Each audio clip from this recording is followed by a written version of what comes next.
Halo semuanya, selamat bergabung kembali di kuliah TK2105 Statistika Teknik Kimia dari Program Studi Sarjana Teknik Kimia ITB. Dalam segmen kali ini saya akan membahas mengenai konsep-konsep percobaan dari sudut pandang statistik. Mari kita mulai. Halo semuanya, selamat datang kembali di kuliah Statistika Teknik Kimia dari Program Studi Sarjana Teknik Kimia ITB. Dalam video segmen kali ini kita akan membahas mengenai konsep percobaan. Kita di teknik kimia terbiasa memandang segala sesuatu sebagai suatu sistem, ya, di mana ada inputnya, proses, kemudian ada output. Demikian pula dengan percobaan yang merupakan kegiatan memanipulasi faktor-faktor atau variabel-variabel percobaan secara sistematik dan mengamati perubahan respons atau output yang diakibatkan oleh perubahan input tersebut. Nah, ada tiga jenis input di dalam sistem percobaan. Yang pertama adalah faktor percobaan, yaitu variabel-variabel yang kita pelajari hubungannya dengan respons. Kemudian kedua adalah faktor gangguan terkendali atau nuisance. Ini adalah variabel-variabel yang bisa mempengaruhi respons dan bisa dikendalikan atau setidaknya bisa diantisipasi. Namun, faktor ini tidak kita kaji secara khusus. Ya, sebagai contoh, misal percobaan Anda dilakukan oleh 2 orang. Kemudian antara Anda dengan partner Anda ini kinerjanya tidak sama. Pada saat diminta untuk melakukan prosedur yang serupa, 2 orang ini nggak sama hasilnya. Nah, ini artinya identitas pelaksana percobaan merupakan variabel nuisance. Yang terakhir adalah gangguan tidak terkendali atau bahasa Inggrisnya adalah noise. Ini berbagai macam variabel yang mempengaruhi respons percobaan kita secara acak. Seringkali kita bahkan tidak bisa mengidentifikasi apalagi mengendalikan gangguan-gangguan tersebut. Terlepas dari konteks percobaan Anda, kalau kita kalau kita cari intisari, kita cari hakikat dari tujuan percobaan, tidak akan jauh-jauh dari 4 butir ini. Dan bisa merupakan kombinasi dari 4 butir ini. Ya. Yang pertama adalah menyaring faktor-faktor yang mempengaruhi respons secara signifikan. Ini istilahnya adalah percobaan variable screening atau penyaringan variabel. Yang kedua, menentukan hubungan matematik antara faktor input dengan atau faktor percobaan dengan respons percobaan, ya, antara Y dengan X. Ini dinamakan percobaan bertipe model building atau penyusunan model. Yang ketiga, mencari kombinasi faktor-faktor percobaan yang menghasilkan respons tertinggi atau terendah. Dengan kata lain, ini adalah percobaan yang beroptimasi. Nah, yang terakhir ini relatif jarang dilakukan di universitas atau di lembaga-lembaga penelitian, tetapi lebih sering dilakukan di industri, yaitu mengukur ketegaran atau sensitivitas respons terhadap perubahan faktor-faktor percobaan. Ada 3 pendekatan umum yang bisa kita pilih dalam melakukan percobaan. Yang pertama adalah pendekatan tebakan terbaik atau best guess approach. Tidak ada salahnya kalau Anda memang memiliki pengalaman yang ekstensif terhadap sistem yang Anda kaji. Misal Anda bekerja di suatu pabrik, ya, ada reaktor kimianya dan Anda ingin meningkatkan perolehan dari reaktor dengan meningkatkan temperatur. Dari pengalaman Anda sebagai engineer di pabrik itu, Anda bisa menebak, perolehan dari reaktor ini akan meningkat secara signifikan kalau temperaturnya saya naikin 5%, misalkan begitu. Yang kedua adalah pendekatan OFAT, one factor at a time, atau satu faktor setiap waktu. Misal, percobaan Anda mempelajari pengaruh 5 buah variabel percobaan. Kemudian faktor nomor 1, ini Anda variasikan, sementara faktor nomor 2 sampai nomor 5, Anda jaga konstan. Setelah itu selesai, kemudian Anda beranjak ke faktor nomor 2. Yang ini Anda variasikan, yang lainnya Anda jaga konstan. Dan seterusnya sampai ke 5 faktor Anda uji dengan cara demikian. Cukup intuitif. Tidak ada salahnya juga, namun demikian pendekatan ini relatif kurang efisien dibandingkan dengan pendekatan yang nomor 3, yaitu rancangan percobaan statistik. Yang dimaksud dengan rancangan percobaan di sini bukan prosedur percobaan. Nomor 1, nyalakan alat. Nomor 2, atur temperatur. Nomor 3, masukkan reaktan. Bukan, itu namanya prosedur percobaan. Rancangan percobaan artinya pengaturan atau settingan nilai-nilai variabel percobaan pada setiap tempuhan. Tempuhan nomor 1, temperaturnya berapa, tekanannya berapa, laju pengumpanan reaktan berapa. Tempuhan nomor 2, pengaturannya bagaimana. Nomor 3, dan seterusnya. Itu namanya rancangan percobaan. Nah, ada istilah statistik di sini, maksudnya adalah rancangan percobaan tadi disusun berdasarkan kaidah-kaidah ilmu statistika.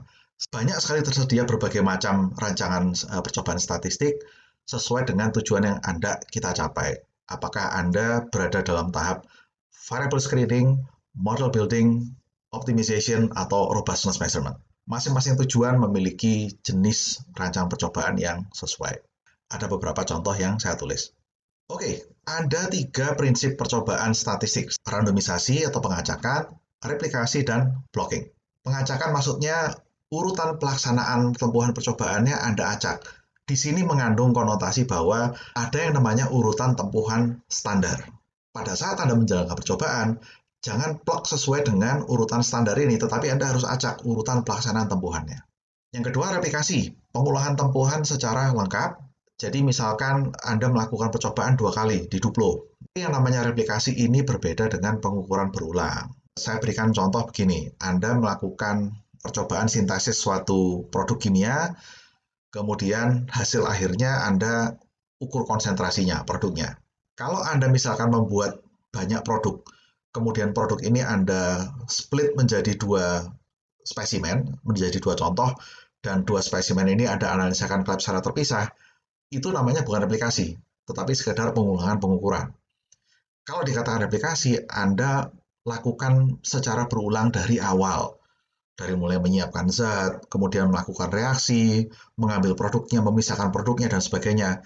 Ya, 2 kali, kemudian Anda mendapatkan 2 batch produk, itu namanya baru replikasi. Kemudian blocking ini adalah upaya memilah-milah atau menggolongkan tempuhan-tempuhan menjadi beberapa kelompok menurut identitas tertentu. Misalkan tadi saya sudah menyinggung percobaan yang dilakukan oleh 2 orang praktikan. Nah, ini bisa Anda atur percobaannya sehingga setengah dari percobaan dikerjakan oleh praktikan A, setengah sisanya dikerjakan oleh praktikan B. Artinya Anda membagi percobaan menjadi 2 blok. Mungkin ini terdengar counterintuitif dibandingkan dengan randomisasi, ya seolah-olah tadinya diminta untuk mengacak, sekarang kenapa kok kita memasukkan suatu keberaturan, ya. Ini gunanya untuk penyaring pengaruh dari nuisance. Nanti kita lihat pada saat kita membahas percobaan RCBD, bagaimana blocking ini bisa kita manfaatkan secara sangat efektif untuk menyaring pengaruh nuisance variable. Nah, ini ilustrasi dari prinsip yang baru saja saya sampaikan. Misalkan sekarang saya punya percobaan adalah percobaan tipe full faktorial atau faktorial penuh 2 pangkat 2, mencakup 4 kombinasi tempuhan. Variabelnya ada 2 ya, X1 dan X2, kemudian setiap variabel dijalankan pada 2 nilai atau 2 tingkat. Minus ini adalah nilai rendah, plus nilai tingginya. Ini diberi simbol atau notasi demikian. Jadi yang ini misalkan ini adalah kombinasi tempuhan di mana X1 maupun X2 dijalankan pada level rendah, dan yang lawannya di atas sana ini adalah kombinasi di mana X1 dan X2 dua-duanya dijalankan pada level tinggi.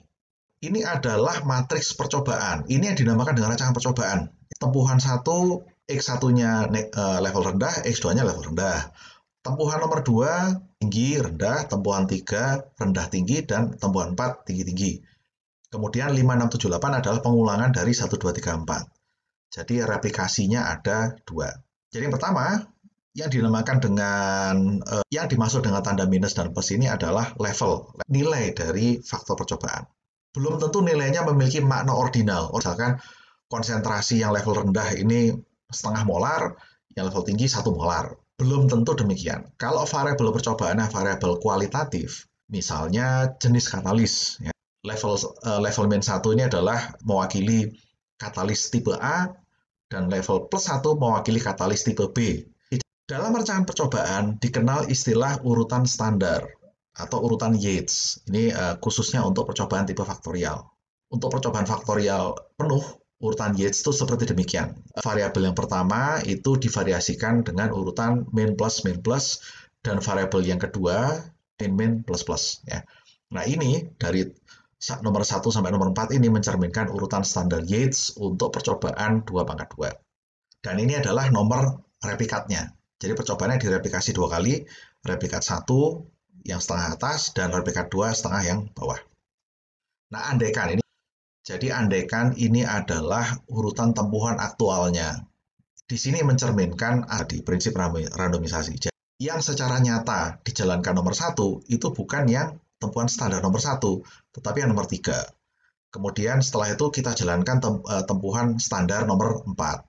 Setelah itu nomor 2, dan seterusnya. Ya, jadi urutannya diacak. Dan yang ini, salah satu cara untuk membuat kunci blok adalah dengan menyamakan nomor blok tersebut dengan nomor replikat. Tidak harus selalu demikian, ini adalah salah satu cara paling mudah untuk membuat blok di dalam rancangan percobaan Anda. Seandainya Anda jalankan percobaan ini oleh 2 orang, maka yang blok nomor 1 bisa dijalankan oleh praktikan A dan blok nomor 2 oleh praktikan B. Anda bisa memikirkan kunci-kunci blok yang lain, ya, cara mendefinisikan blok yang lain. Baik, demikian perkenalan singkat kita dengan konsep percobaan, khususnya percobaan statistik, dan kita akan berjumpa di video segmen berikutnya. Terima kasih.